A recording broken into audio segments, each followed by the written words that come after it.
अगर ये आदमी एच.डी. बर्मन जैसे महान संगीतकार के बारे में ऐसी बात कह सकता है तो फिर मेरे बारे में तो ये जाने क्या क्या कहता होगा। बस मैंने उस आदमी से अपने रिश्ते वहीं खत्म कर दिए।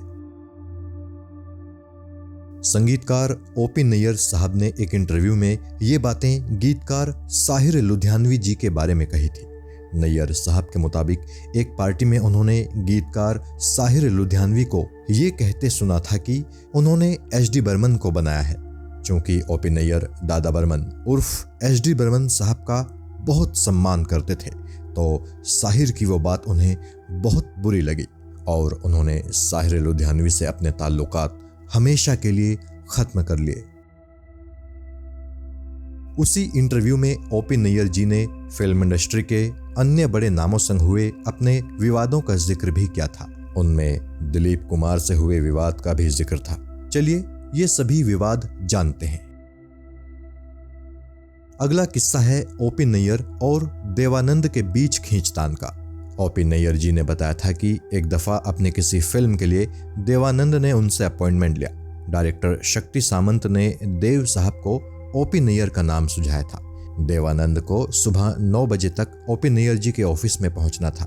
नैयर साहब ने 9:05 तक देवानंद का इंतजार किया और फिर वो अपने रिकॉर्डिंग स्टूडियो से चले गए।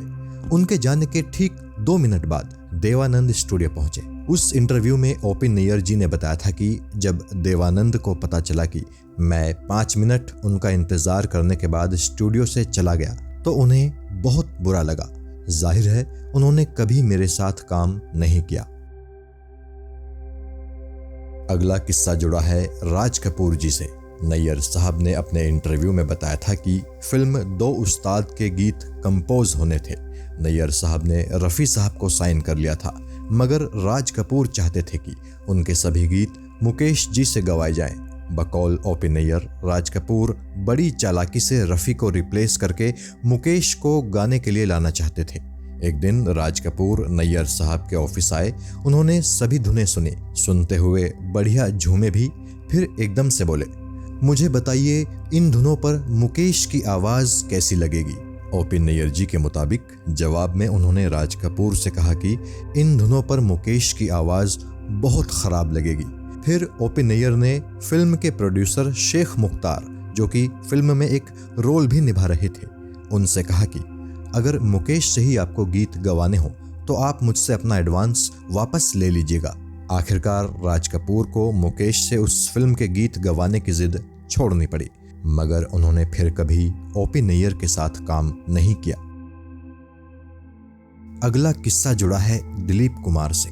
दिलीप कुमार के बारे में बात करते हुए ओ.पी. नैयर जी ने कहा था कि शुरुआत में वो और दिलीप कुमार बहुत अच्छे दोस्त थे। दिलीप उन्हें जोनी कहकर पुकारा करते थे।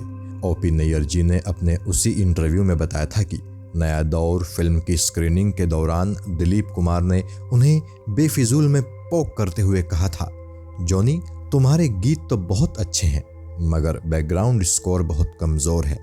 दिलीप साहब की वो बात नैयर जी को बहुत बुरी लगी। उस वक्त तो उन्होंने कुछ नहीं कहा, मगर जल्द ही उन्हें दिलीप कुमार से अपना बदला लेने का मौका भी मिल गया और वो मौका उन्हें मिला नया दौर फिल्म की सक्सेस पार्टी में।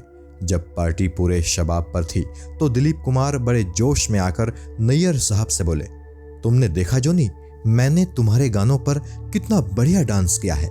ओ.पी. नैयर जी ने फौरन जवाब दिया, ओ.पी. नैयर का म्यूजिक एक 3rd क्लास एक्टर को भी बढ़िया नचा देता है। नैयर साहब के मुताबिक दिलीप कुमार को उनकी वो बात बहुत बुरी लगी और दिलीप कुमार ने भी उसके बाद उन्हें हमेशा अवॉइड किया, मगर दिलीप कुमार उनके काम को हमेशा अप्रिशिएट ज़रूर करते रहे।